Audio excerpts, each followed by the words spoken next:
All right, welcome to the Temple of the Silver Stars public webinar. My name is Matthew. I'm an academic track instructor in the Temple of the Silver Star. Temple of the Silver Star is a modern mystery school in the Golden Dawn and AA tradition, and we offer structured training in magic and mysticism and the Western esoteric tradition in both our academic and our initiatory tracks. And if you're interested in learning more about our work or in submitting an application, I will give you some contact information at the end of this class on the final slide. So let's see, today we will be talking about, so today we will be talking about one of the Holy Books of Thelema, one of the Class A texts, Liber 65, Liber Cordis Cincti Serpente, sub figura Adonai.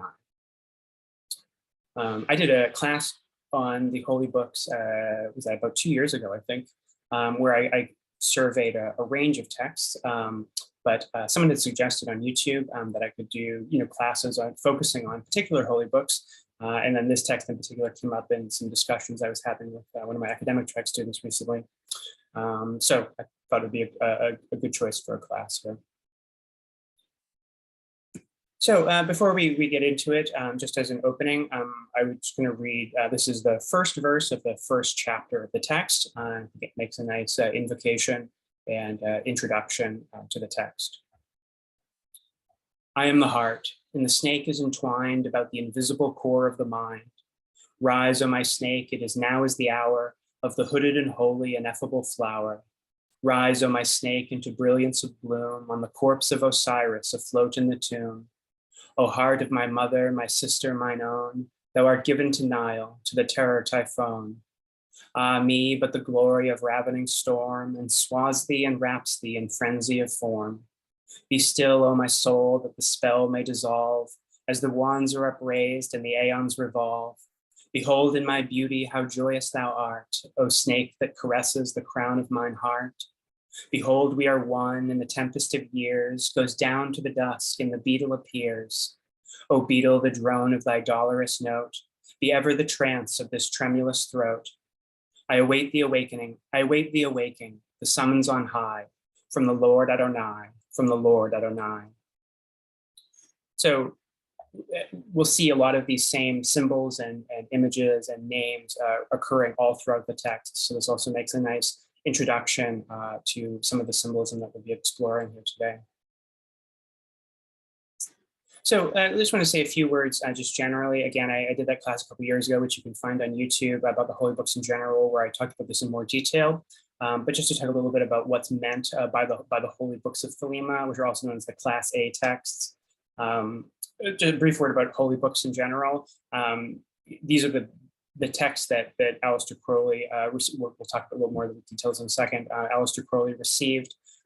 There's certainly no, in that I think the word holy books can make some people a little bit uncomfortable sometimes, but there's certainly no statement that these are, these texts contain any sort of dogma that you need to assent to, or that any other texts aren't holy books. They're certainly not claiming to be the only holy books or anything like that, only that they were authored by a transhuman source, or at least inspired by a transhuman source. Which makes them, sacred and magical texts. So anyways, in Crowley's autobiography, in the Confessions, he describes a little bit about the nature of his reception of these texts. So he says, "The Spirit came upon me and I wrote a number of books in a way which I hardly know how to describe. They were not taken from dictation like the Book of the Law," right? As I'm sure a lot of you are already familiar with the Book of the Law. Crowley heard Aiwass as an audible voice in the room, and he merely transcribed what was being said. So that he's saying that the reception of the rest of the texts, there's about a dozen or so other holy books, that these were a different sort of reception. So he says they were not taken from dictation like the Book of the Law, nor were they my own composition. I cannot even call them automatic writing. I can only say that I was not wholly conscious at the time of what I was writing, and I felt that I had no right to change so much as the style of a letter. They were written with the utmost rapidity without pausing for thought for a single moment, and I have not presumed to revise them. Perhaps plenary inspiration is the only adequate phrase, and this has become so discredited that people are loath to admit the possibility of such a thing. The prose of these books, the chief of which are Liber Cordis Cincti Serpente, which is the text we'll be talking about tonight, and Liber LXV lazuli, is wholly different from anything that I've written myself. It is characterized by a sustained sublimity of which I am totally incapable, and it overrides all the intellectual objections which I should myself have raised. It does not admit the need to explain itself to anyone, even to me. I cannot doubt that these books are the work of an intelligence independent of my own. So I just think it's interesting to realize here that in a kind of an in-between sort of case, they're not authored by Crowley, but they weren't, he didn't receive, he wrote them himself in a kind of inspiration that transcended his sense of being the author, but it wasn't simply the kind of dictation like you spoke about with the Book of the Law. I think it's absolutely true that they are wholly different from anything that he wrote himself. I think the poetry and language of them is by far beyond anything else that Crowley ever wrote, which is one, I think, way that we can, if there's sort of doubts and things like that about the nature of these things or whether Crowley's wholly telling the truth there, the fact that the character and the quality of them is so different than Crowley's other writings, I think really speaks to the validity of his account here. Nevertheless, again, there's no dogma here or anything like that, and they are, as we'll talk about, wholly open to your own, interpretation and all of that. All right, let's just keep moving on here. So I just wanted to go through, and again, I talked about this a little bit in the class I did a couple years ago, just about some advice and thoughts about how to begin reading and interpreting these texts. All of them can be quite difficult and challenging texts, and for a number of different reasons, they are difficult and challenging. So I just kind of, on this slide and the next one, tried to compile a few of my own thoughts about the process of interpreting these things and maybe some advice about how to read them. Again, this is all just my suggestion. Feel free to take or leave anything I have to say here. I'm only offering this in case any of this might be helpful for you. So first of all, and one of the things that makes these texts difficult is that they're full of references to the Qabalah, to mythology, to a number of different mythologies: Egyptian mythology, Greco-Roman mythology, Indian mythology, and a number of others as well. There's also historical references, a number of religious and mystical references to a number of different mystical and religious traditions, both Eastern and Western. There's a lot of biblical references, references to Buddhism and Hinduism, to again, Egyptian religion, Hermeticism, the Platonism. So they're extremely erudite texts. You don't need to be an expert in all of these things to appreciate them or to read them and to find them, to get a lot of value out of them.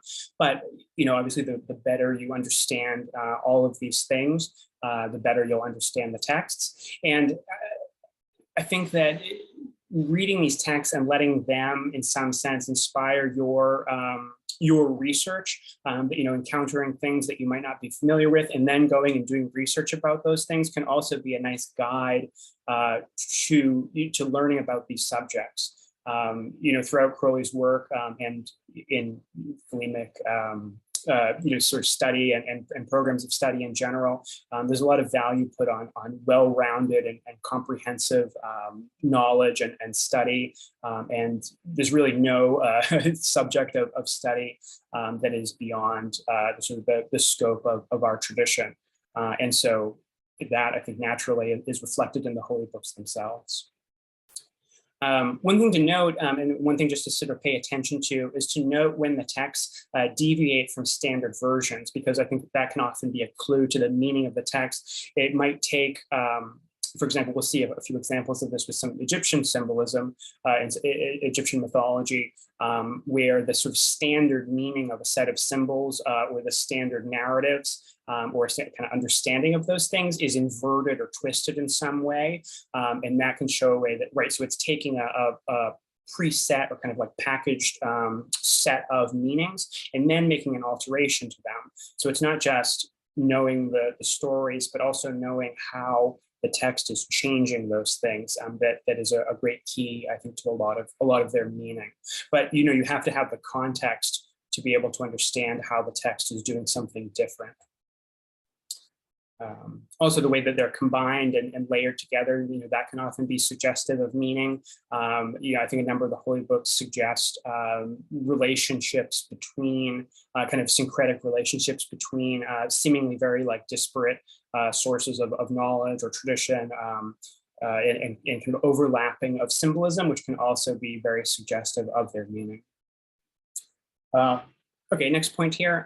This is just some terminology that I just came up with. I was thinking about how people interpret the holy books sometimes, and I was thinking one way of maybe talking about it would be to call a kind of reductive versus productive forms of interpretation. So what I'm calling reductive interpretation is something that's a real pet peeve of mine, is interpreting these texts as codes or riddles to be deciphered. One of the clues to when someone's doing this is that they'll claim to have solved something. I've seen so many people online saying, oh, I solved, either the entire book of the law, or I solved, some particular verse, as if it was, there was some sort of simpler meaning inside of the text that was then deliberately obscured, but we can unravel, or we can crack the code or crack the cipher, and then pull out some sort of simpler meaning from it. But I think what's more useful is to make the assumption that the texts are speaking as clearly as they possibly can, and that any difficulty and obscurity is necessary for the text, and that those sort of features, places where the text is ambiguous or difficult, that those are actually features of the text themselves that have meaning. It's not merely a simple meaning that gets encoded in order to, to whatever, keep people from understanding or something like that. I think it's a good assumption to make is the texts are speaking in the way that they have to, and that everything is meaningful. So what I'm suggesting instead is what I'm calling a productive interpretation, which is that we can, when we interpret the text and when we read symbols, we're adding layers of richness. We're not reducing the text to a simpler meaning, but we're adding more and more to it. And there's really no end to this process. And I think that also frees us from having to worry about whether we're interpreting things correctly or not. The question rather becomes whether we're interpreting them in a way that is useful, or that is inspiring, or that maybe sheds light on other texts. I think that becomes the question rather than it being a question of rightness or wrongness. There's also, of course, a lot of room for personal interpretation as well. You may find meaning in these texts that no one else will find, and that's totally fine. And I think that's even a feature of the text, is that through we call it kind of symbolic density of them, they allow for people to find the meanings and significances that they need to find in the text. So feel free. You have the green light to interpret these things in whatever way seems best to you. But as I'll suggest, I think understanding the context for these things, and doing the more kind of scholarly sort of interpretive work here, there has to be a balance between that more intuitive, personal interpretation, and something a bit more historical, textual, scholarly.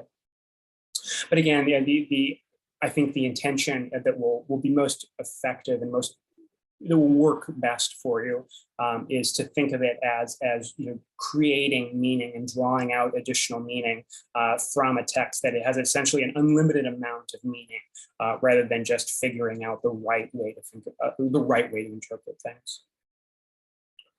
All right, let's see. The next point I've got here, I said interpretation could be usually conceived as a means of entering into a deeper relationship with the text, rather than as an end in itself. That it's not necessarily the meaning that you get out of the text that's the most important, but you could also think that the interpretation of the text is a way of forming a deeper relationship with it. And that ultimately that is what's valuable, what's valuable here is to have this relationship with the text. As I maybe mentioned on the next slide here, there's a real transformative value in these texts beyond just the meanings or the information or the ideas or inspiration that we might get from them. That there's more there, and that it's by having a relationship with them that's going to happen. But if there's symbols and words that you just don't know what they mean, that's going to be a block to entering into the deeper relationship. So we can think of interpretation also as just a way of having that relationship in a deeper way. And I think this is also a nice way to approach what I'm going to be talking about here. I'm not trying to interpret this text for you or tell you what it means or anything like that. All I'm intending to do here is help you maybe form that deeper relationship with the text. All right, another thing, and we'll talk about this a little bit in relationship to Liber 65, but you see this in a lot of the other holy books as well, including the Book of the Law, is that they actually are interested in their own composition, even the physical process of like Crowley's writing of the texts, and then also in their interpretation. I think there's something particularly reminiscent of like modernist literature here, which makes them very much of their time. They were all received in the early 20th century. But I think it's another thing just to sort of pay attention to that the interpretation of the books is part of what the books are themselves concerned with. And again, I'll talk about that a little more when we see some examples of that from the particular holy book that we'll be talking about today. All right. Just some more, kind of pointers here, just things to sort of be aware of. These texts are, in this Liber 65 is absolutely this way. They're quite nonlinear. They don't necessarily start at the beginning and then proceed in what we would conceive of as a logical, rational order. There's often abrupt transitions from one sort of set of imagery to another, or as we'll see with Liber 65, you have these different kind of vignettes that you kind of begin without warning and then end without warning. And sometimes there's ambiguity about where one scene in the text ends and another begins. And a lot of this imagery and language, is often fluid and ambiguous. Different characters that appear kind of blur with each other and overlap in different ways. So just realize that these are features of the text themselves, and that they're not merely like obstacles to be overcome in your understanding, but they are part of the text themselves. And I think, it's valuable and important to consider that in your interpretation. It also implies a different sort of reading. I think the worst way that you could approach these texts would be to just start at verse 1, chapter 1, try to understand that, move on to verse 2, try to understand that, move on to verse 3, and so on. I think that reading and rereading and just paying attention to the way that symbols recur in different places, noting some of the sort of flow and structure of the different images and symbols, the way that things get combined and recombined in different ways. I think that sort of kind of nonlinear reading and interpretation will be much less frustrating and much more productive. Okay, next, I think, although, we already saw in verse 1 actually is written in verse and is rhymed, but the rest of Liber 65 is not. But, nevertheless, I think approaching them as poetry is a really excellent way of beginning to read them. And so, when we're reading poetry, we're not just reading the literal, connotative, or denotative meaning of the words. But we're listening to sound and rhythm, to the tones and changes or shifts in tones, or in the pace of the text. And I think one way to really draw that out and to bring your attention to it is to read them out loud. And I'm just suggesting you could do it in different ways. Read them slowly, read them faster. Read them as if you're reading an invocation, read them as if you were just reading a work of literature and poetry. And so try them out in different ways and see what different ways of reading them out loud suggest to you. And again, just paying attention to things like the sound of the words, things like repeating sounds. Those can all be important and meaningful, and sometimes meaningful or powerful in a way that you won't be able to fully understand rationally, but nevertheless, like poetry, sometimes that can spark, intuition, or just the feeling and tone and mood that is conveyed by these things can be just as important as the literal meaning of the words. As you're going through, notice your own, emotional responses or any of your own like associations that are generated by the text. Sometimes that can be a very helpful way into these texts. If there's particular, I've definitely had this experience with a lot of the text, but there'll sometimes be a particular line or a set of lines that is really emotionally resonant for some reason. And I don't, my rational mind doesn't understand, but nevertheless, like just spending time with those verses and dwelling on them becomes, I think, a way into the text. So just pay attention to what you respond to. Parts of the text that, maybe just don't speak to you right away, that's fine. Don't worry about them. Feel free to focus on the portions that are more resonant for you. Let that be an entrance way into the text. And then eventually, as you work with them, other parts of the text will begin to open up. And again, there's just a personal level here. Different parts of different books will resonate, differently with different people and at different stages in your own path and your own life. You can work with these in an intentionally like sacred environment. There's portions of the text that could absolutely be used as invocations for use in ritual work. You could also just set a sacred atmosphere before reading the text out loud. You could light some incense, maybe do a pentagram ritual or something like that, just to establish a sacred space, and then read them in that space. That can be a nice way of inviting in inspiration and insight into the texts. Memorization of these texts can be a way of really deeply engaging with them. And as I'm sure a lot of you are familiar with, or a lot of you are aware of, memorization of portions of the Holy Books is a required task in the AA. So that can be a very important way, especially if there's a particular chapter or a particular section of a chapter that really speaks to you. Memorizing it can be a great way of really deepening your relationship to it. It can provide a really great, as you kind of contain the entire text, you'll begin to see connections between different verses, the way a word is repeated, maybe a whole chapter later that you might not otherwise have noticed if you hadn't taken the time to memorize it. Or just places where there's similar like sentence structure or repeating sounds and things like that. That can all be clues to meaning that you might not see if you didn't engage with them at that deep level and really internalize them. Take your time and be patient. Like these are deep texts, and I think my experience and the experience of a lot of other people I've talked to has been that these things really unfold over time.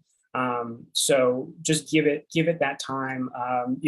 Spend some time with the text, and then maybe you'll come away and study other things for a time, and then then come back again later. Maybe you've had more magical or mystical experience of your own in the meantime. But I think just be open to the idea that the relationship with these texts and the interpretation of them will extend over many months and years. And then finally, as I already mentioned, the Holy Books are initiatory texts, and it looks like that last sentence there I didn't complete, but I was just going to say that they catalyze transformation, in those who spend time with them and really develop that deeper relationship with them that I was talking about before. All right, let's just keep moving on here because we're already at about 25 minutes into it, and we haven't really gotten into the text yet. So this is, again, Liber 65, also known as Liber Cordis Cincti Serpente. And we'll talk about what this means and some of the symbolism of this number and this image in just a few minutes. So this text was received by Crowley over the course of October 30th through November 3rd. There are 5 chapters in the text, and this is 5 days. I realized that I have always assumed that he received 1 chapter each day for 5 days, but I don't know that's actually an assumption on my part. I don't actually know that that's true. In some of his diary entries, I've got the diary entry here. I think there's a little bit of ambiguity about when exactly the diary entries were made for this period, but that may not actually be the case. He may have not received them 1 per day. There might have been days where he got more than 1, and other days where he didn't. But they were received over the course of 5 days in 1907. And of course, this is about 3.5 years after he received the Book of the Law, and right at the beginning of a period where he receives a number of the Holy Books. He received Liber 7 just a day or two before this, And then just in the next few months after, he received about half of the other holy books. So let's see, in his diary for this time period, he writes that I wrote chapters 1 and 2, Liber Cordis Cincti Serpente. Again, no shadow of samadhi, only a feeling that VVVVV. VVVV is, as we'll see, was actually a character in the text itself, and is the kind of adept or magister kind of aspect of Crowley, or Crowley is like the human aspect of that adept itself. But only a feeling that VVVV was in his samadhi and writing with my pen, i.e. the pen of the scribe, and that scribe, not ume, that's Crowley's motto as a 7 = 4, as an exempt adept, who reasons, etc., nor AC, nor Aleister Crowley, who is a poet and selects, but of some perfectly passive person. So again, this idea that that these texts were not composed by Crowley's conscious mind in any way. All right, so one thing that is really helpful in beginning to work with this particular text is Crowley's own commentary. Other than the Book of the Law, the commentary on Liber 65 is the most extensive commentary that Crowley ever penned on any of the holy books. Yeah. So it can be a little bit hard to find. So there are two sources, two published sources for this commentary. The first is in the Equinox 4.1 called Commentaries on the Holy Books.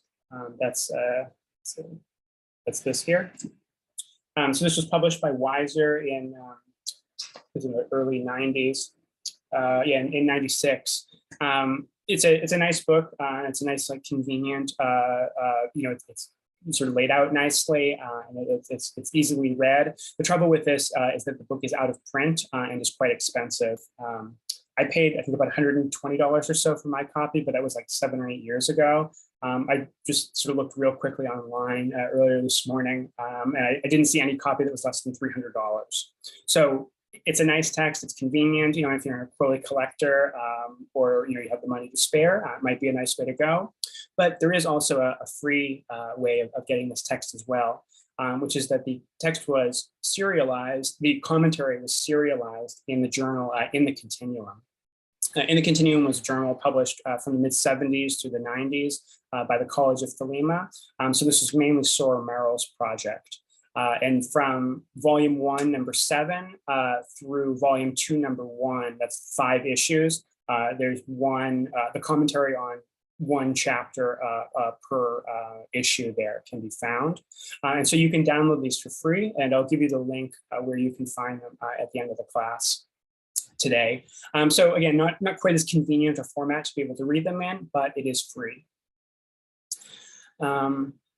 Let's see, I'm just noting here that like the imagery, symbolism, and language of the holy books are more or less based on Crowley's own understanding, so that while his interpretation of these texts and his commentary on it, we don't need to assume that these are authoritative.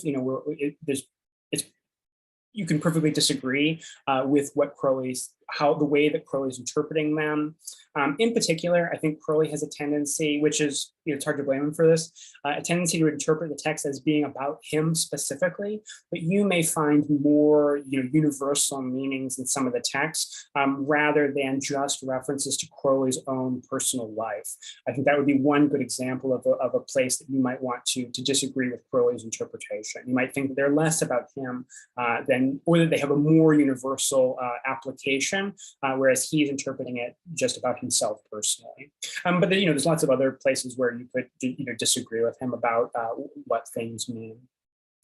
Again, this is his rational mind interpreting something that he readily admits is beyond him, and he openly admits that there are a number of verses in the text that he himself doesn't understand.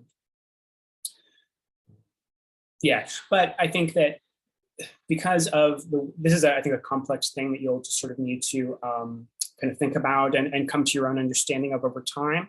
But even though Crowley himself may not be the author of these texts, nevertheless, they are kind of speaking through his mind in some way, as if Crowley's own language and knowledge and understanding, his own knowledge of things like myths and Qabalah and all these sort of things, that information is being almost like worn as a garment by something else, that whatever that power is, that is the author of these texts, it nevertheless has to utilize Crowley's own language and understanding in order to be able to speak, if that makes any sense. And so for that reason, Crowley's own understanding of what different symbols mean, or what different religious traditions have to say about particular topics, those things are relevant as context, but they don't need to define or limit the meanings. They're just like a place to start with your own understandings.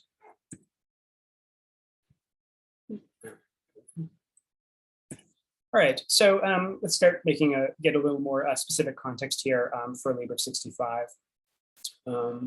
Let's see, so Crowley in Syllabus of the Instructions of AA describes Liber 65 as an account of the relations of the aspirant with his holy guardian angel.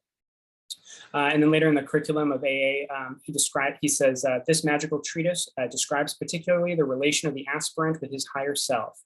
It is, alike in conception and execution, a masterpiece of exaltation of thought, carved in pure beauty.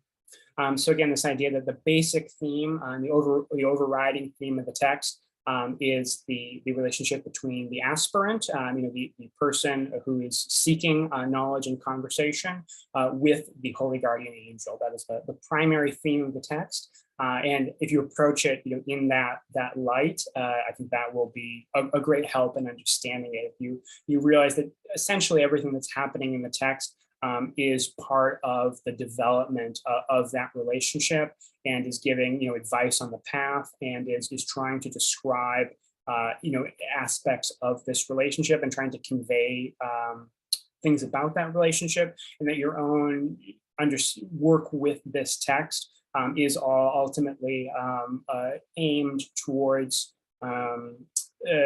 trying to facilitate that relationship for yourself. But again, that's some part of the transformative nature of the text, is that it will actually, because it comes out of that sort of state of union, I guess you could say, that it naturally, your own relationship with it will naturally tend to invite the possibility of that sort of experience for yourself. Not that studying this text will give you knowledge and conversation or anything like that, but just that it will help to to open up certain pathways, certain ways of thinking, ways of approaching your own work, maybe suggesting things, or even just the exercise of putting yourself in the particular state of mind that you are put into while you read it. Will develop certain capacities on your own to be able to receive information in the same sort of way that Crowley received it.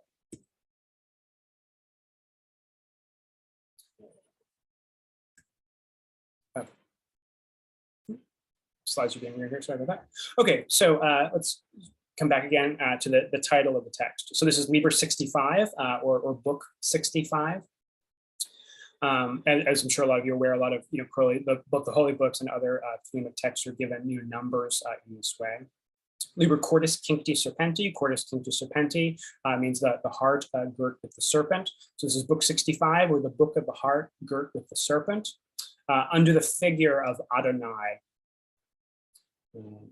So that's the title of the text, and we'll now spend a few slides unpacking some of these meanings, because as with a lot of the Holy Books, or Thelemic texts, Crowley's texts in general, these titles are often, they're really dense with meaning, but they also really suggest a lot of important commentary, and can even be a very nice guide to understanding the texts themselves. So again, we're not going to go through the whole text. There'll be large portions of it that we're not even going to mention here at all. The main thing I'm trying to do here is give you some context and a way into it. And I think one important way of doing that is to understand the way that the text, kind of the frame that the text constructs around itself, because that is, I think, invaluable for understanding the text itself, is the way that it's framed. Right, and so again, this is an example of what I was talking about earlier about the way the text comments on itself. Here's an example of that from the very end of the text. So some of this stuff I think will make, if you're not familiar with this text, some of the stuff here will make a little bit more sense later on in our discussion. But yeah, I'll just read what's here. Moreover, I heard the voice of Adonai, seal up the book of the heart and the serpent. In the number 5 and 60, seal thou the holy book. Right. So in this verse here, the book is essentially titling itself. The being called the book of the heart and the serpent. It's being given the number of 65, and it's Adonai. So it was written under the figure of Adonai, and it is this. We'll talk about who Adonai is, but it is Adonai who is conveying this information. Let's see. I'm going to skip the next verse just in the interest of time. Let's see. And I answered and said, "It is done even according unto thy word," and it was done. And they that read the book and debated thereon passed into the desolate land of barren words. And they that sealed up the book into their blood were the chosen of Adonai. And the thought of Adonai was a word and a deed. And they abode in the land that the far-off travelers call not.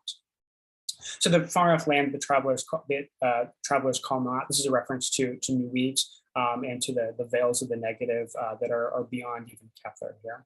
So this is a kind of image of the highest mystical attainment. But the thing I just wanted to call your attention to is this idea here that they that read the book and debated thereon passed into the desolate land of barren words. So I think we don't need to interpret debate like literally here. It's not that you can't have debates with other people about it, but that even just internally with yourself, the type of reason or the use of the reasoning faculties that would be used in debate about saying, oh, this means this, not that, that's not the ultimate way of approaching a text, that's just passing into the land of the desolate land of barren words, right? That's not actually getting at what the text is intended to be. That's sort of missing the point.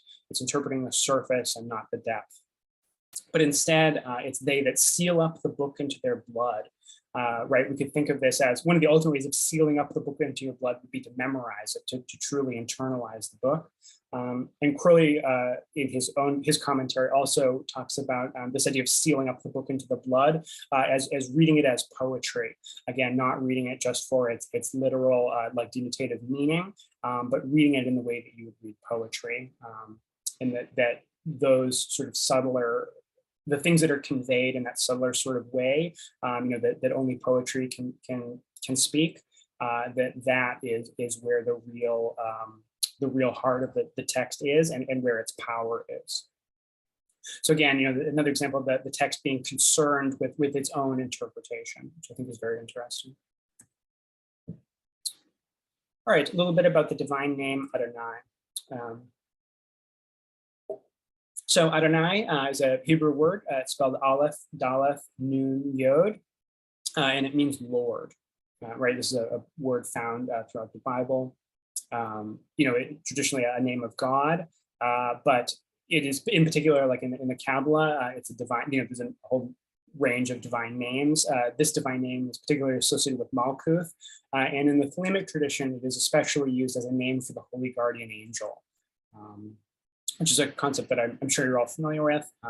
If you're not, we're not really going to get into it here.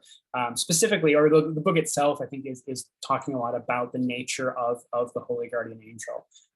This is sometimes referred to as the higher self, though I think there's a lot of openness about the question of whether or not the holy guardian angel is truly an aspect of the individual self or a separate being, or whether we're talking about a level of reality when the idea of separate beings or all that is not really applicable.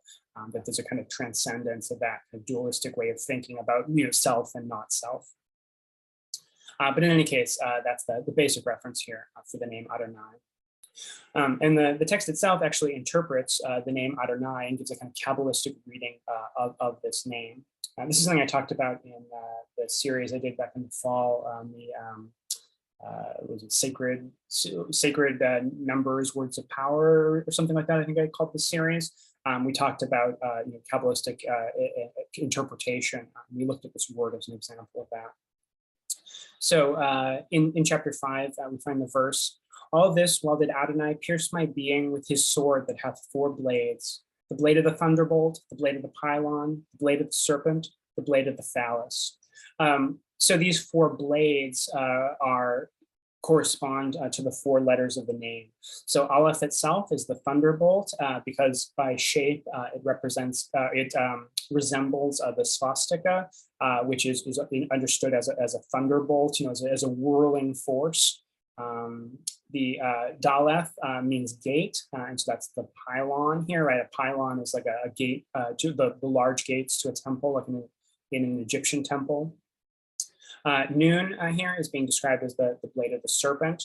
Nun is associated with certain. You see that like in the tarot imagery, and also with the cherubic animals associated with Scorpio, which is the Yetziratic correspondence with the letter Nun.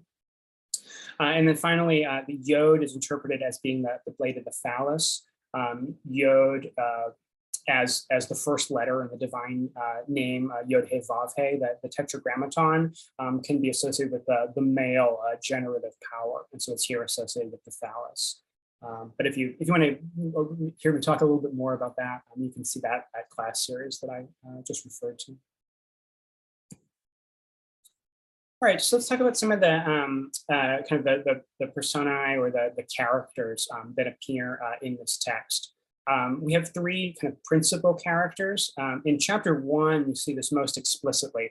A lot of the first chapter of the text is structured as a dialogue between these 3 characters. Later on, things are a little less clear and it becomes a little bit more ambiguous, but we can kind of see how chapter 1 introduces us to this cast of characters, and that chapter 1 helps to sort of frame the things that come after, and the idea that there are these multiple speakers who are actually having a dialogue with each other, and we're kind of listening in on that dialogue is one way of thinking about what's happening in a lot of this text.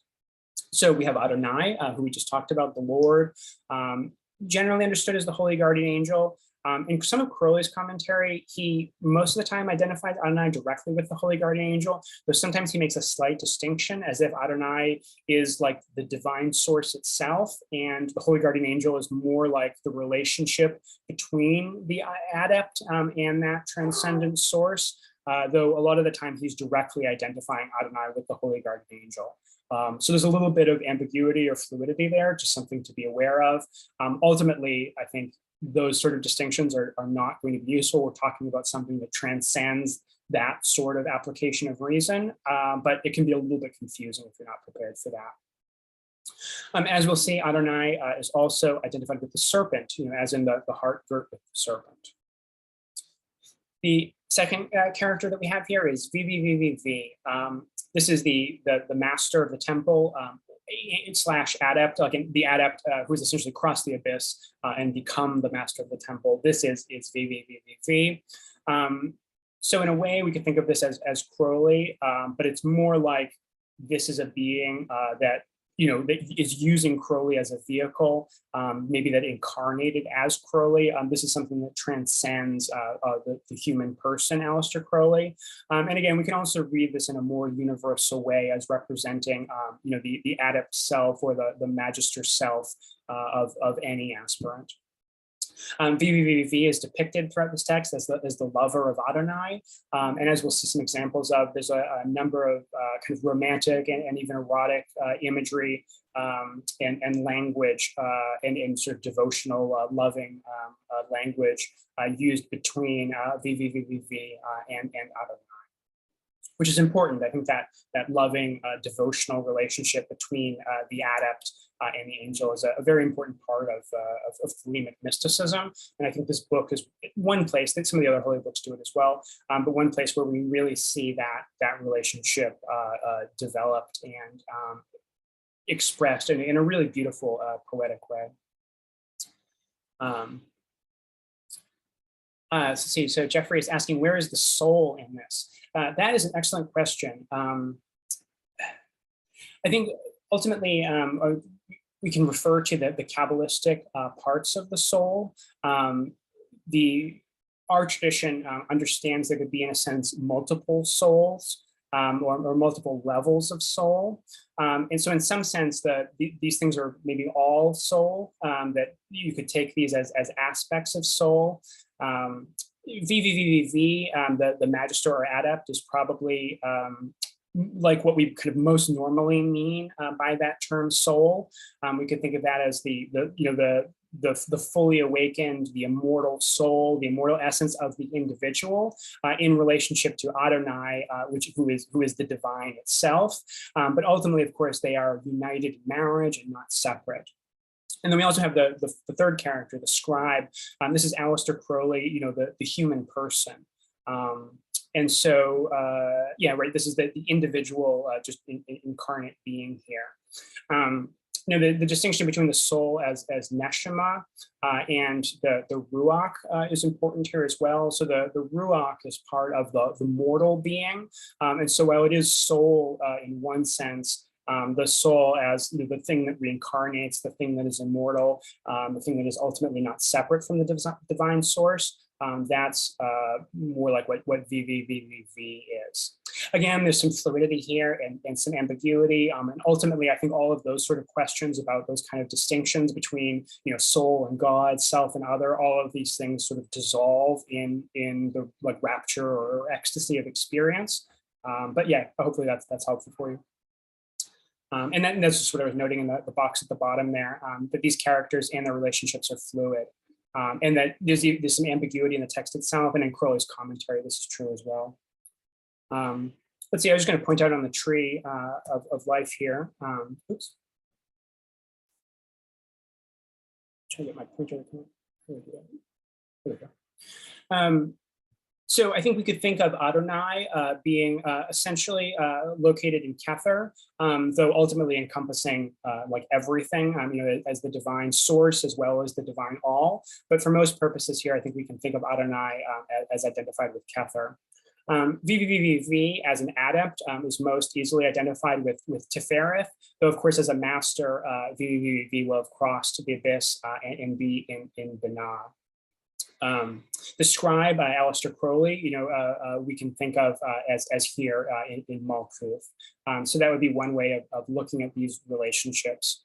Though again, they're sort of fluid and they very clearly move around a bit on the tree for different purposes and in different contexts. But that's one way of beginning to understand these relationships. All right, so just a couple of examples. There's many more verses here, but just a few examples of verses that refer to these characters, just so you can start to get a sense of how they're relating to each other and how the text is dramatizing their relationship. Again, these are a little bit out of context here. Thus spake the Magister VVVVV unto Adonai his God, as they played together in the starlight over against the deep black pool that is in the holy place of the holy house beneath the altar of the holiest one.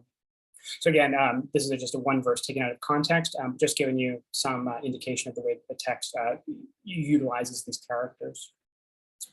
The next verse here, what I've got in the middle, this is in the context of essentially VVVV and Adonai are speaking with each other, and then the scribe becomes a little bit kind of indignant and sort of butts into their conversation. So the scribe was wroth thereat. He spake, "O Adonai and my master," right? So the master would be VVVV, the adept self, right? That the scribe, the individual human here who's transcribing the text is referring to. So he says, "O Adonai and my master, I have borne the inkhorn and the pen without pay," right? He's just been taking this text and he's saying that he hasn't gotten anything out of it, in order that I might search this river of Amrit. Right, Amrit is the kind of elixir of immortality in Hindu mythology. That I might search this river of Amrit and sail thereon as one of ye. This I demand for my fee, that I partake of the echo of your kisses. So again, some of that erotic and loving relationship between Adonai and VVVV, and then also just sort of dramatizing the scribe's relationship, or even sort of non-relationship in some cases with those other two characters. All right, and then the last verse I've got here, then the word of Adonai came unto me by the mouth of the magister mine, saying, so that the magister here would be obviously be VVVV. And so if the word of Adonai is coming unto me by the mouth of the magister, we know that the me here and the speaker in this verse must be the scribe. So sometimes you have to use that kind of context. Again, it's a little more explicit in chapter 1, but as you move on, you're going to have to pick up who the speaker is and what voice is speaking at different points based on context like this. So if the word of Adonai is coming through the magister, coming through the adept self to the scribe here. And so this word that's coming through is, O heart that art girt about with the coils of the old serpent, lift up thyself unto the mountain of initiation. So this is just a little foreshadowing here of this, the relationship between the heart and the serpent that we'll talk a bunch more about in a few minutes. All right, just a little bit about the number 65.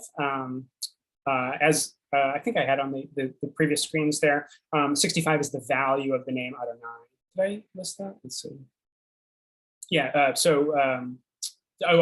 wrote the spelling in full. Spelled in full, it has the value of 671, which is also an important Kabbalistic number. But our basic enumeration of Adonai, Aleph is 1, Dalet is 4, Nun is 50, and Yod is 10, and so that sums to 65. So 65 is the value of the name Adonai. This number can be interpreted in a number of different ways. We can look at the digits 5 and 6. 5 is taken as a representation of the microcosm, as the individual. We can think of this as the adept. And then 6, the macrocosm, which we can understand as Adonai, or the holy guardian angel. And there, 5 plus 6 equals 11, which in Crowley's work is the number of the great work, the number that represents the union of the individual, the aspirant, the adept, the 5, with the divine, the 6. And again, as Crowley says, the relation of the aspirant with his higher self, the relationship of the 5 with 6 in numerical symbolism. 65 is also 5 multiplied by 13. So again, we have 5, the pentagram, the symbol of the microcosm. And the pentagram is also a symbol of the 4 elements crowned by spirit. So that's one way of thinking in some way of what the adept is the one who has crowned the 4 elements of their being with spirit. 13 is a very important number. I talked about that in that same class series on letters and numbers that I referred to earlier. It's the value principally of achad, which means one or unity, and ahava or ahebe, as it's sometimes pronounced, meaning love. So we have both love and unity, which are very important themes in the text, the love and unity between the adept and the angel. And so we can see that the 5 multiplied by the 13 being a kind of symbol of that relationship. All right, and then finally, 65, rendered in Roman numerals is LXV, which Crowley, I've always been a little bit doubtful of this, but Crowley finds this significant, that if you rearrange LXV, you can get LVX, which is the spelling of the Latin word lux, meaning light. So one other way that we could approach it here. I think that might be stretching a little bit, but you can come to your own conclusions there. All right, just developing the symbolism of the pentagram and this idea of the adept and the attainment of Tefereth a little bit further, because it's relevant to the structure of the text here. We can see in the lower 4 grades, on the lower 4 sephira on the tree, they can be attributed to the 4 elements, right? So Malkuth is attributed to the element of earth, Yesod, element of air, Hod, water, Netzach, fire, and then Tefereth here would be spirit, the 5th that crowns the lower 4. And so the grade that corresponds to Tefereth is the Adeptus Minor grade, which is known as the 5 equals 6 grade, right? And so the 5 equals 6 there is that the 5th grade, because you're starting at the bottom, right? So it's the 5th grade up from the bottom, not counting the kind of subgrades and intermediate grades and things like that, but the 5th, main grade up from the starting place in Malkuth is the 6th sephira Tefereth, because the sephira, they're numbered, top down, whereas the grades are numbered bottom up. So the 5th grade is the 6th sephira, but again, we see that 5 and the 6 in the 65, and again, the marriage of the 5, the microcosm, with the 6, the microcosm. That's all that symbolism is right there. And so in this grade of Adeptus Minor in the AA, the adept is tasked with achieving the knowledge and conversation of the Holy Guardian Angel, which is the main theme of this text. I think I originally rearranged this slide. We're going to talk about the Bornless ritual and Liber in just a moment. So maybe just keep in mind for that, that in those rituals, the 4 elements are invoked in the quarters, and then spirit is invoked in the center. And you'll see why that's significant in just a moment.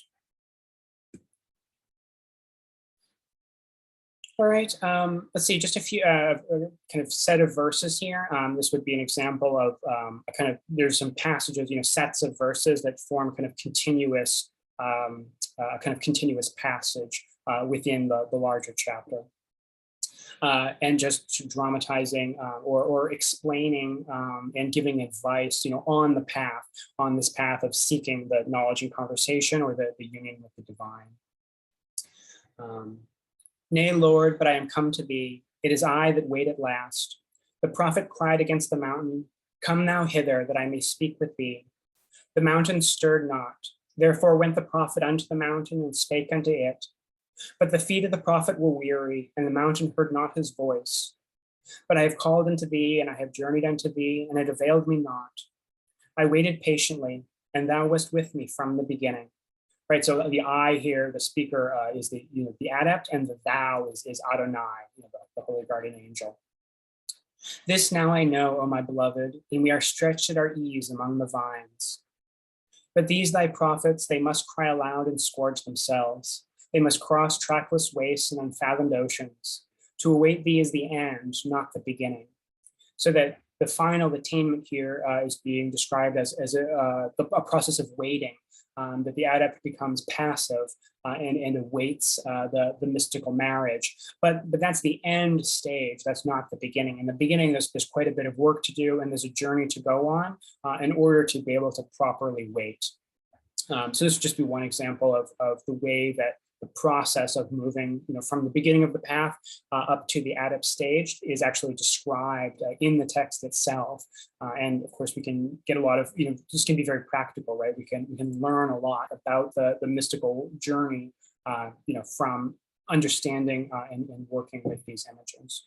And of course, there's a lot more here just in this passage that we're not going to go into, but that you could spend time with, and you can read Crowley's commentary on it as well. All right, and so although I just wanted to put this in, because I think it's an important theme that runs throughout the text, that although we're talking about the spiritual path and the mystical journey and about attainment and about becoming an adept, the text is also quite clear all the way through about about being free of lust of result. That although we're engaging in this journey and this path, there is, also a sense that the journey is undertaken, not to achieve some end, but only for its own sake, and that every step and every stage in the journey is valuable in its own right. So here's a passage that I really like quite a bit from chapter 2 that gets into some of that meaning that I was just talking about. So we read, also the Holy One came upon me, and I beheld a white swan floating in the blue. So the swan in Crowley's work is usually used as a symbol of divine ecstasy. Essentially, it could be attributed to Kether here. So I beheld a white swan floating in the blue. Between its wings I sate, and the aeons fled away. Right, so that time, that this is the swan is eternal. That we've transcended, time. The aeons fled away. Then the swan flew and dived and soared. Yet no whither we went. Right, in eternity there is no progress. There's nowhere to go because everything is simultaneous and timeless. A little crazy boy that rode with me spake unto the swan. And so the crazy boy here is a symbol of the rational mind. So this is the rational mind here that's being depicted as the crazy boy. So a little crazy boy that rode with me spake unto the swan and said, who art thou that dost float and fly and dive and soar in the inane? Behold, these many aeons have passed. Whence comest thou? Whither wilt thou go? Right, so the rational mind, the little crazy boy here, is concerned about progress, about where the swan is flying to. And then the adept speaking here says, and laughing I chid him, saying, no whence, no whither. Then the swan being silent, right, and as Crowley talks about the idea that rapture and ecstasy are always silent. The swan being silent, he answered, Then if with no, the he being the little crazy boy, then if with no goal, why this eternal journey? And I laid my head against the head of the swan, and laughing saying, is there not joy ineffable in this aimless winging? Is there not weariness and impatience for those who would attain to some goal? And the swan was ever silent. Ah, but we floated in the infinite abyss. Joy, joy. White swan, bear thou ever me up between thy wings. So hopefully that last part just sort of speaks for itself with the context that we've just gone through there. But again, just this idea of remembering, although you're engaging in this journey, remembering also to be free from lusting towards any goal, but engaging in the journey for its own sake is, I think, an important theme that runs throughout the book, not just in this passage here. All right, a little bit about the structure of the text, because this is also another sort of important frame for understanding it here. So the text is broken down into 5 chapters, it's organized into 5 chapters, and each chapter has exactly 65 verses, which again is another just really impressive thing when you realize the way that it was received in a totally unconscious way by Crowley. Then the text would end perfectly after 65 verses every time. So obviously that 65 is significant, as we've already been talking about, but the 5 chapters themselves are significant. The fact that it's the number 5, right, the number of the pentagram, like we've just been talking about. And indeed, the chapters correspond to the elements. So the first chapter corresponds to earth, the second air, the third water, the fourth fire, and then the 5th spirit. And so as Crowley says in his commentary, each chapter shows its element in the light of the relation between the Adeptus Minor and his holy guardian angel. So we can read each individual chapter kind of in the context of the particular element and looking at the relationship between the adept and the angel in the context of that element. So you're not going to see a lot of, well, you'll see some, but not a ton of really explicit like elemental symbolism in the chapters. It's more, well, we'll see. So in chapter 1 in Earth, Crowley talks about this chapter being concerned with the most concrete and manifest aspects of that relationship, and of dealing with nephesh, the animal soul, the lowest part of the individual soul. So that's sort of how chapter 1 corresponds. Even though I'm going to see a lot of explicitly earthy like symbolism, it's earthy in the sense of being the most concrete and manifest aspects of that relationship. Then in chapter 2 with air, we have mind and ruach, which are associated with the element of air. But now we're talking about that relationship on this kind of airy level of mind and thought, and the ruach, the middle level of the soul. Then in chapter 3 with water, Crowley says this is the reflections of truth as apprehended by intuition.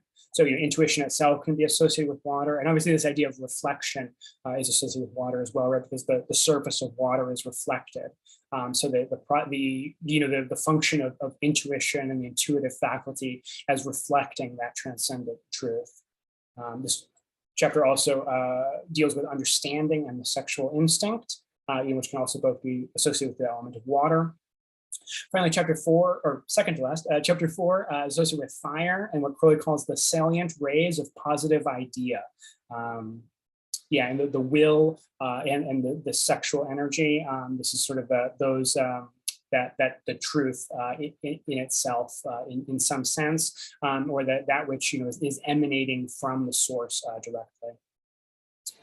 And then finally, in the 5th chapter, in Spirit, the 5th chapter harmonizes and unites the previous chapters. So one thing that you'll see, and one thing I think is really helpful to be aware of as you read, is that with the first 4 chapters, they get increasingly difficult to understand as they go along. Chapter 1 is the most accessible, and chapter 4, the chapter corresponding to fire, is very difficult. Crowley himself says that he doesn't understand some portions of it, and he even goes so far as to say that no one other than an adept, that even an adept can't fully understand chapter 4, that it's kind of at the level of like a master of the temple here. So just be aware as you're reading that you'll probably have the experience of things getting more and more difficult and complicated to interpret as you go along, but that's by design. That's part of the nature of the text itself. And then with chapter 5, a lot of chapter 5 is more accessible again, basically as accessible as chapter 1, though portions of it are still rather difficult. So again, you can use this kind of elemental symbolism to frame your interpretation of each one of the chapters, and also just be aware of the way that the difficulty scales up as you go along. All right, so let's talk about the title of this book, The Heart Girt with the Serpent. And this is something we'll spend a bunch of time with and really develop over the next handful of slides here. So this phrase originates in the Greek magical papyri. In these, they're written in the Greek language, but they're from northern Egypt, Hellenistic Egypt, right? But written in Greek. And so one particular text, the Greek, the PGM, as it's known in the Greek magical papyri, they're not like a collection, an ancient collection. It's just modern scholars have collected up a whole bunch of different magical papyri from the same place, approximate time period and place, and bound them together. So it's a whole bunch of different, separate, unrelated texts bound together. But one of these in particular, which is known as the Stele of Jew, I might be mispronouncing that, but I think I've always said Jew in my head, which is also known as the acephalous rite or the headless rite. And so this ritual is a sort of summons the headless one, who is a god or a divine power. There's a little bit of debate about which Egyptian god the headless one is. The most common interpretation is that it's a version of Osiris. But that's not particularly relevant to what we're talking about here today. But in any case, that the headless one, the headless god, is summoned by this rite for the purposes of an exorcism. But the text it's very obviously adaptable for a number of other purposes. So in that text, you have in the beginning the person performing the ritual is addressing the headless one, and then later on in the text, the speaker has become kind of identified with the headless one. And so in that later portion where the speaker is identified with the headless one, we find the phrase, "My name is a heart encircled by a serpent." So the headless rite or the acephalous rite was adapted by the Golden Dawn. I believe it was Crowley and Mathers, Samuel MacGregor Mathers, who did the adaptation. But they took it and kind of embedded it in like a pentagram sort of structure and made some other changes to it. But it's based on this Greek magical text here. They renamed it the Bornless Ritual. It's sometimes also referred to just as the preliminary invocation of the Goetia, because that was how they originally intended it to be used as an invocation before doing goetic work. And the change from headless to bornless, the reasoning there was that the Hebrew letter resh means head, and then resh can also mean beginning. So rather than thinking of this being literally like headless, they thought the idea was that like head could be interpreted as beginning through Hebrew symbolism. And that's obviously bringing a totally different set of symbolism here. So that's not like it's pretty certain that this isn't how the original author of this text would have understood the symbolism, and that it does mean a god who is literally headless. That's how it was interpreted as the bornless one, the eternal one. And so in that text, we find the same phrase rendered as "the heart girt with a serpent is my name." And then, as I'm sure a lot of you are aware, later on, the same text was adapted again by Crowley as the text called Liber Samec, which is very explicitly an invocation of the holy guardian angel. But this, of course, is later on after he's received Liber 65 that he creates Liber Samec. So I'm not aware of there being any sort of sense of what the original, author of this Greek magical text. Let's see, Jeffrey's saying headless or egoless, birthless, deathless. Yeah, I think that was the way that it was interpreted. We really don't know a whole lot about what the original authors would have intended here. Like I said, there's even debate about, which god this would have been identified with. So we don't really know what the original intention here was, or how it would have been understood by the original author, of this papyrus. But that is the way that the modern tradition has tended to interpret it. Some people, of course, prefer to sort of drop the modern interpretation and try to go back to a more pure version of the ritual. That's neither here nor there. You can work with any of these versions as you will, but that's just how others have interpreted it. Right. So we get this image here of this idea of the heart girt with the serpent is my name. And so I'm not aware of there being any sense that we know what the original author would have understood by that or how they would have understood that symbol. But nevertheless, this phrase, the heart girt with the serpent, becomes the central image of this text that was received by Crowley here. And so if there's any central image of Liber 65, the Book of the Heart Girt with the Serpent, it is this image of a heart girt with a serpent.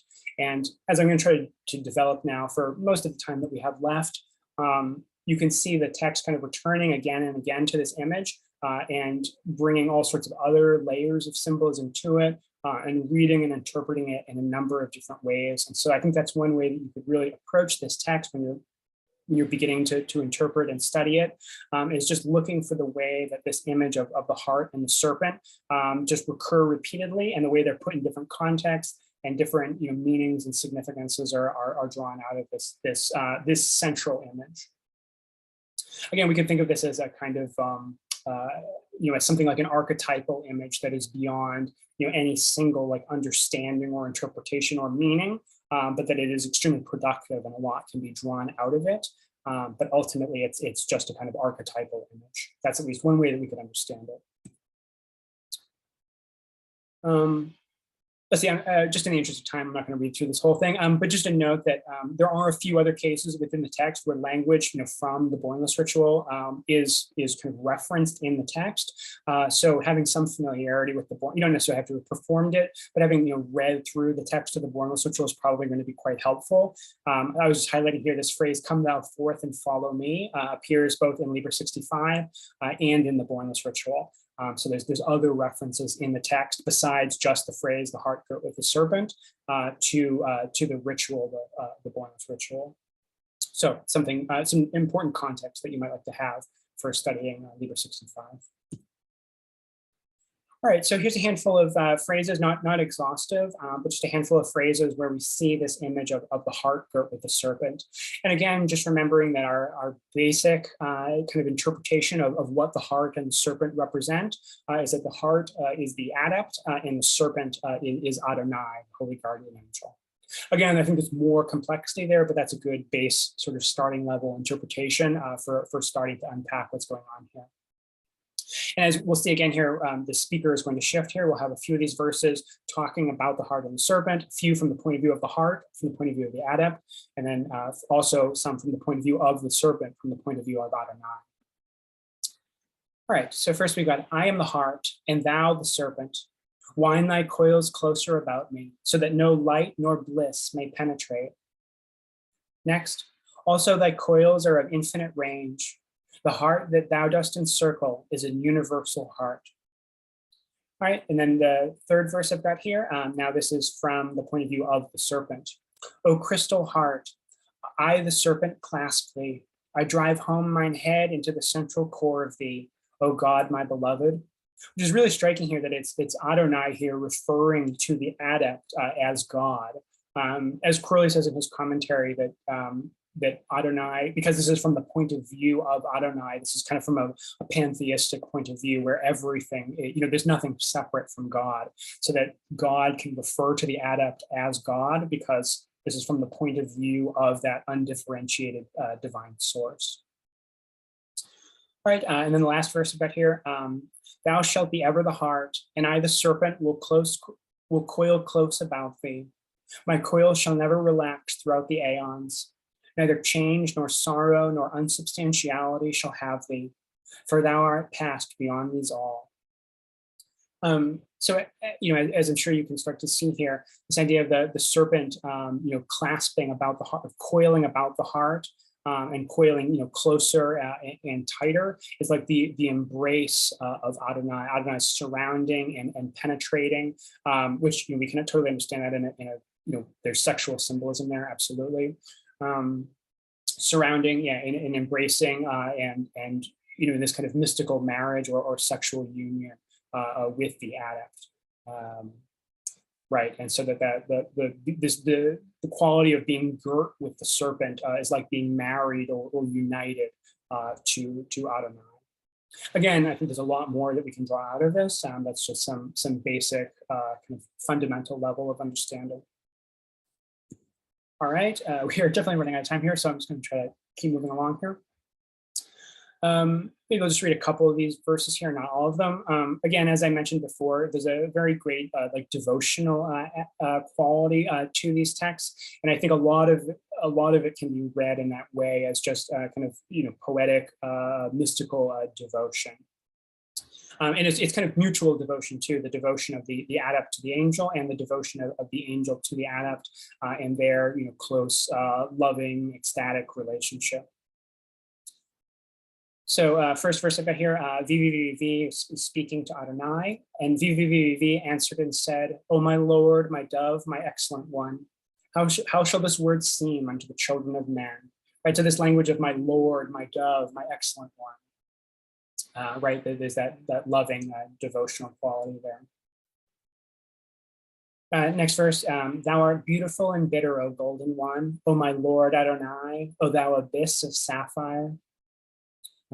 In the next one, we have Adonai speaking to VVVV, saying, "O my little one, my tenderest one, my little amorous one, my gazelle, my beautiful, my boy, let us fill up the pillar of the infinite with an infinite kiss." Right, so kind of beautiful image there, to fill up the pillar of the infinite with an infinite kiss. All right, next we hear, "Glorious, glorious, glorious art thou, O my lover supernal, O self of myself.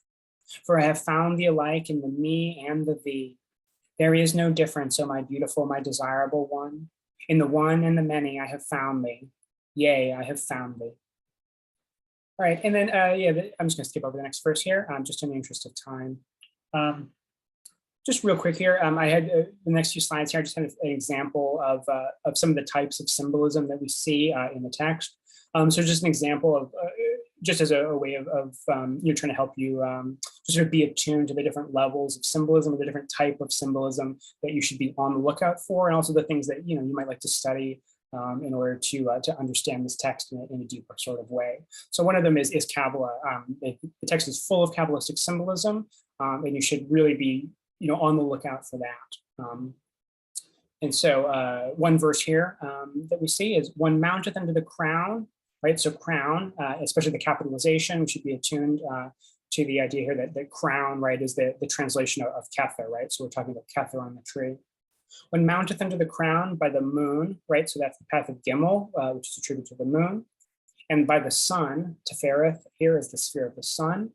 "And by the arrow," right? The arrow here is Sagittarius, which is attributed to Samek. So you can see we're starting this pattern here, but we're moving from Kether to Gimel to Tefereth to Sagittarius.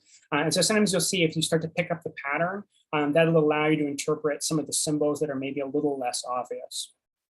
By the arrow and by the foundation, right? So Yesod, again, just means foundation. And then the last two verses, I think you can only really understand the last two sort of images here. You have to have sort of seen the pattern already to get what's happening in the last two. "And by the dark home of the stars from the black earth." So we've already seen this descending pattern. And so we can realize that the path of Tav here, which corresponds to the universe in the tarot, is the dark home of the stars, right? Because it's an image of the universe. And then the black earth here is an image of Malkuth, right? The idea is that we attain to Kether by ascending the middle pillar. And by picking up that symbolism, we can interprets what's being said. And once you start to see the Kabbalistic pattern, that can shed light on any of these symbols that it might not be immediately obvious that the dark home of the stars is a reference to the path of Tav.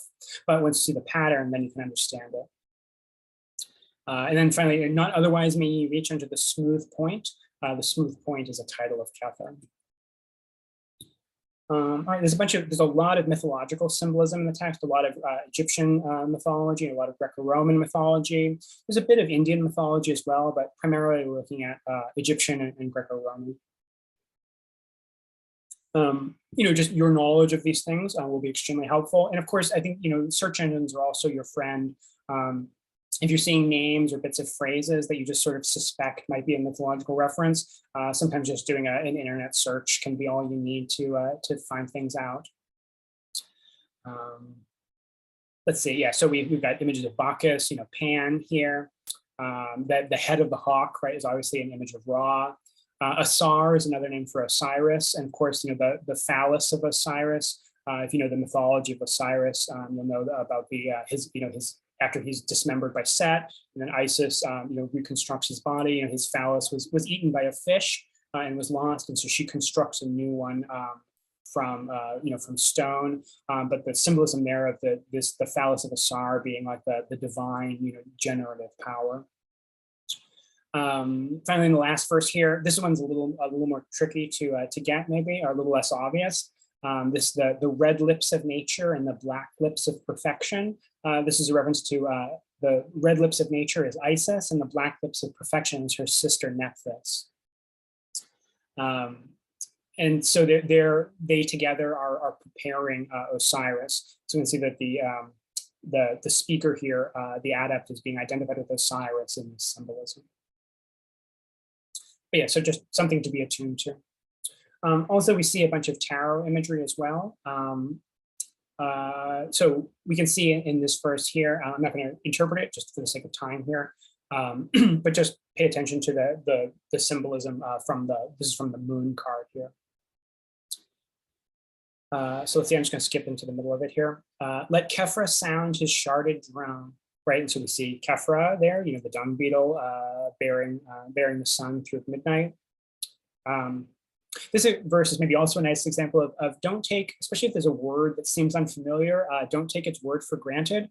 For a long time, I assumed that sharded meant like broken up into shards or fractured, but it actually means related to dung. That was a word I had assumed that I knew what it meant, and I was wrong. So if you see anything that looks unfamiliar, again, internet searches are your friend, as are dictionaries. So let Kefra sound his sharded drone. Let the jackals of day and night, right? We have Anubis, the jackal-headed god here, right? The representing a kind of polarity here. Let the jackals of day and night howl in the wilderness of time. Let the towers of the universe, we see two towers here. Let the towers of the universe totter and the guardians hasten away. For my Lord hath revealed himself as a mighty serpent, and my heart is the blood of his body. So again, we see some of that and more imagery of the heart girt with the serpent. But again, just be on the lookout for tarot symbolism as well as you're reading through it. And then, just interpreting this verse in the light of what you know about that tarot card will be very helpful. All right. Now, I just wanted to go back to this image of the serpent. There's a lot of serpent imagery in the text, and there's, I think, a lot of different aspects of serpent imagery that we see developed in the course of this text. So this is absolutely something that you should really be attuned to and on the lookout for. First, we can look at kind of Kabbalistic symbolism here, which is going to be based on the serpent in the garden from Genesis. This is from Genesis 3 here. I'm not going to read the whole passage for the sake of time here, but this is, of course, when the serpent appears to Eve and offers her, the fruit, saying, that it will make you like the gods, and that you shall be as the gods, knowing good and evil. And so, while Christian Orthodox interpretations of that is that the serpent is lying, and that this is a deception, and that Eve commits, of course, like the original sin by eating the fruit and leads to the expulsion of the garden and everything. There's a very different sort of interpretation in our tradition here. And one way that we can get into that interpretation is by looking at the Qabalah and the gematria of these words. So serpent in Hebrew is nachash, which has a value of 358. And the word Messiah, which literally means anointed, that symbolizes the Messiah, also has a value of 358. So as in our kind of reading of this portion of Genesis, the serpent is the Messiah, is the one who's bringing that the salvific gnosis, right? That Eve here as a kind of hero, the one who dares, to eat the fruit and be awakened to her own, divine nature, essentially. 3, 5, and 8 are also numbers related to the geometry of the pentagram and to the Fibonacci sequence as well, which is an important other kind of aspect that you might like to think about. We also have the serpent of wisdom. The idea that, again, this is related to the serpent in Genesis, at least in our understanding of it. And this, again, symbolizes the upward journey, the mystical journey up the tree. Because we can see as the serpent climbs up the tree, the serpent touches each one of the paths of the tree in order. So starting with the lowest path, the path of Tav, and then touching each path in sequence, and finally ending at Aleph at the top. So the serpent of wisdom, is a symbol of the initiatory journey up the tree, or the mystical path of return. While we're talking about paths here, it's also just sort of interesting to note that the Hebrew word for heart is lev, lamed beth, which sums to 32, and the total number of paths in the broader sense, including the 22 letters, as well as the 10 sephiroth, there's 32 of them, and that is the value of the word heart, which I think is an interesting thing to notice. All right, another sort of set of serpent imagery that we see in the text is that of the Ouroboros, who is the serpent of eternity, and represents cyclic time, originating in Egyptian symbolism, and then was picked up by a lot of the kind of later Greek traditions, like Hermetic and Gnostic traditions, and very especially in alchemical traditions as well. So there's a lot of kind of alchemical meanings about circulation and cyclic processes that we can read here. So we see a symbolism of the Ouroboros in Liber 65. And again, in conjunction with the idea about the heart being like girt, or the heart girt with the serpent, this serpent that is wound about the heart is also identified with the serpent of eternity who swallows his own tail. So we read that this heart of mine is girt about with the serpent that devoureth his own coils. Let's see. Yeah, the next verse is a little complicated. I'm just going to skip it in the sake of time here. But we see this image here of an infinite circle of emerald that encloses the universe.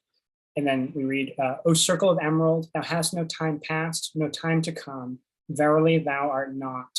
Right. And so with that image of eternity, we can realize that this circle of emerald is, at least in part, another version of this, the serpent who swallows his own tail, right? The idea of the swallowing his own tail is a symbol of eternity, of cyclic processes and cyclic time, and also of self-creation, of a being that gives rise to itself, that eternal divine source of all things, that has no creator, that is bornness. All right, we also have some Indian symbolism of the Kundalini involved here. And we saw that especially in the verse that I opened this whole thing with, that the verse 1 there, with that image of rise, O my snake, right? This is a kind of invocation of the Kundalini serpent. So as I'm sure a lot of you know, Kundalini is understood as the goddess, or Shakti, in the tantric traditions, or is understood as an aspect of her. Who is the power of transformation and spiritual evolution, and is often depicted as a serpent. There's a variety of traditions surrounding the Kundalini, though the main one that I'm sure a lot of you are already familiar with, and the tradition that passed into Thelema, sees the Kundalini as normally residing at the base of the spine, as dormant and sleeping there, but through spiritual practice and through the kind of tantric practice and hatha yoga, the serpent is awakened and rises up the shishimna, the central channel in the spine. And we can see that depicted in this kind of manuscript image here of a yoga and with the chakras there, that the central white line is the shishimna, the central channel up the spine, and the serpent coiling up it is the Kundalini rising upwards from the base of the spine. And the idea is that the Kundalini, when I'm oversimplifying a bit, but when the Kundalini reaches the crown of the head and the crown center, that kind of affects spiritual liberation. So we also have some of this idea of the serpent as the internal spiritual power that has to be awakened and that eventually leads to spiritual liberation. That is absolutely important level of the serpent symbolism here in the text, is the serpent as the Kundalini. All right, so just some more examples here, and this is also an example of Crowley's commentary. So I've got the verses 64 and 65 from chapter 4 in black, and then in red we have Crowley's commentary. Yeah, and I think this sort of resonates with some of the things we've been saying about the serpent in the last few slides here. So we read, "O my darling, I also wait for the brilliance of the hour ineffable, when the universe shall be like a girdle for the midst of the ray of our love, extending beyond the permitted end of the endless one."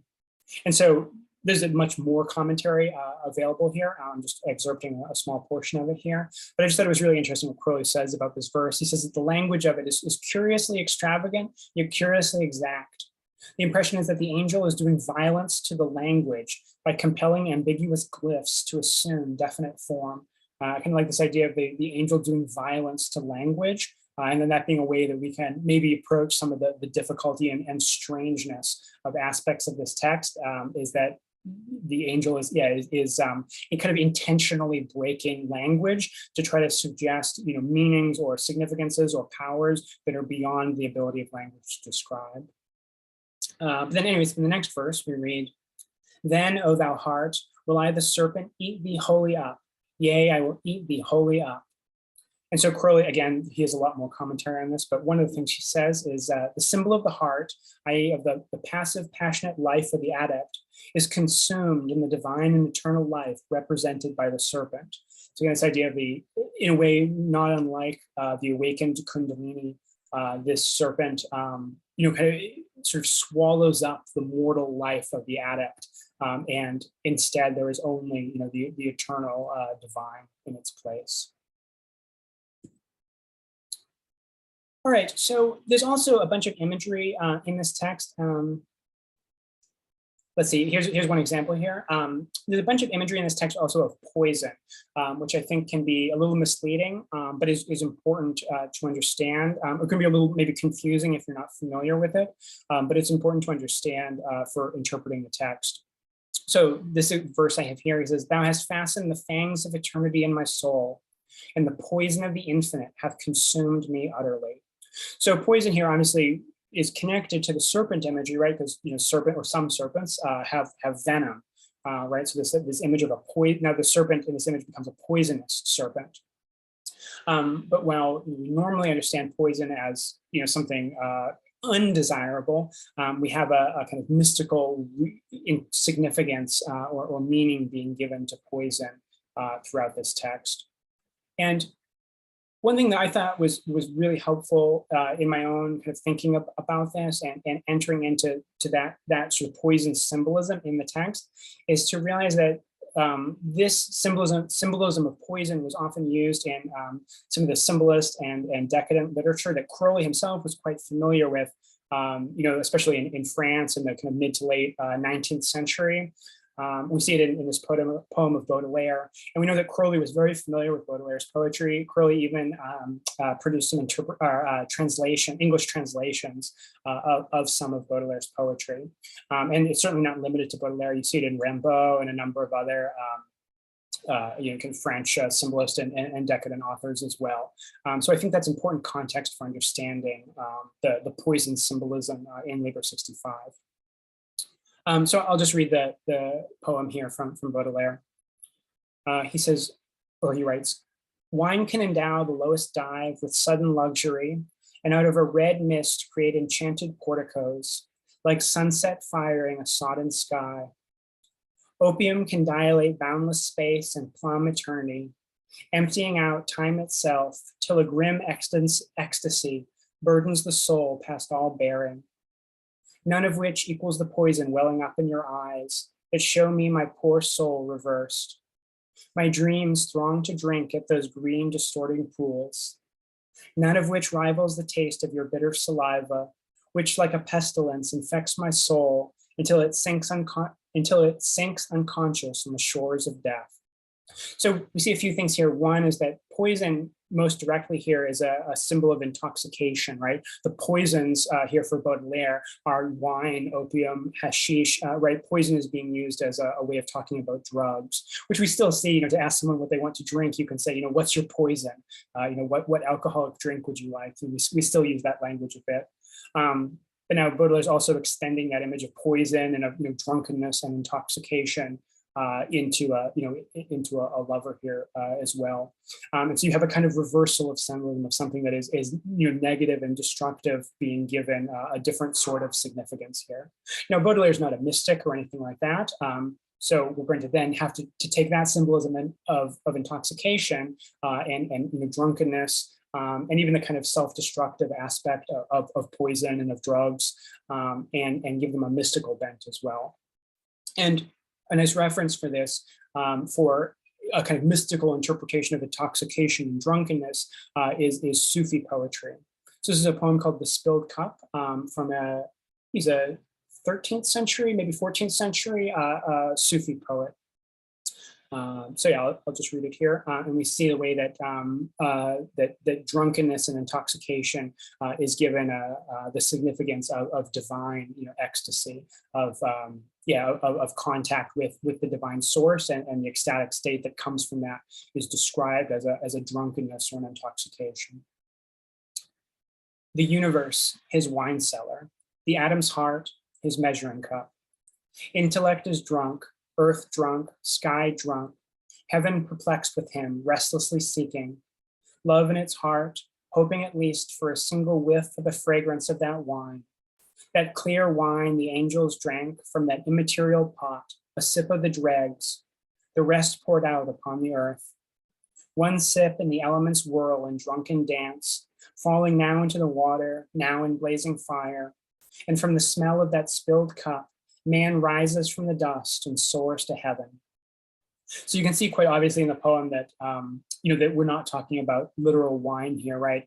This is a clear wine that angels drank from an immaterial pot, right? It's very obvious here that wine is a symbol for something else.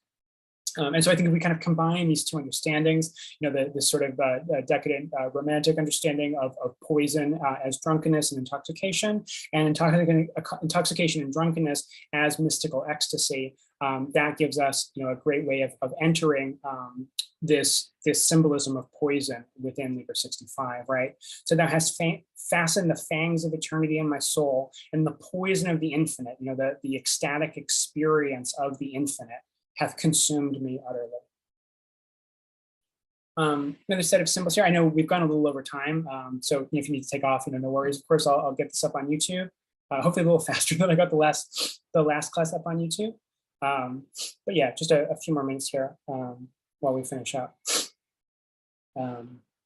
Let's see. So Crowley says, or in the Crowley's commentary is in red, and the text itself is in black. So this is from chapter 1. We read wolfsbane, right? Wolfsbane is an extremely poisonous plant, right? So even though poison isn't being mentioned explicitly here, we do have a poisonous substance being spoken about. Wolfsbane is not so sharp as steel, yet it pierceth the body more subtly. And Crowley comments, the subtler the form of energy, the more potent, but it is less easily observed. So Crowley's just taking for granted that what wolfsbane here. So once again, if you encounter something like this that you don't know, just a quick online search will very easily reveal, that wolfsbane is a poisonous plant, and that we can understand what's being talked about here, in the context of this poison symbolism. All right, verse 14. Even as evil kisses corrupt the blood, so do my words devour the spirit of man. And Crowley interprets this here as truth destroys the reason. Right, so this is resonating with a lot of what we've already said here. I breathe, and there is infinite dis-ease in the spirit. And Crowley comments, life disturbs the placidity of the mind's acceptance of dead symbols as reality. Right, so we have a destruction of what's false here, as a way of understanding this kind of frightening or negative looking symbolism. All right, as an acid eats into steel, as a cancer that utterly corrupts the body, so am I unto the spirit of man. Next verse, the knowledge and conversation of the holy guardian angel gives a new and higher form of energy, which destroys the grosser type of existence.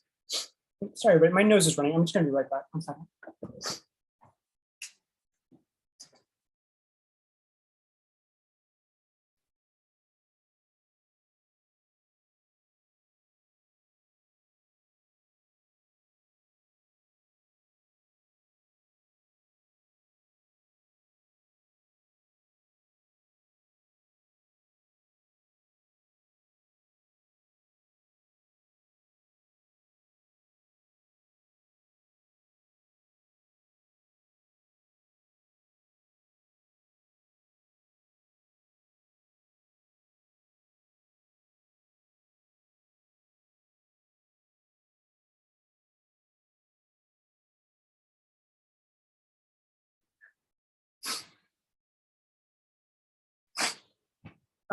So it turns out that my nose is actually bleeding. I thought it was just running.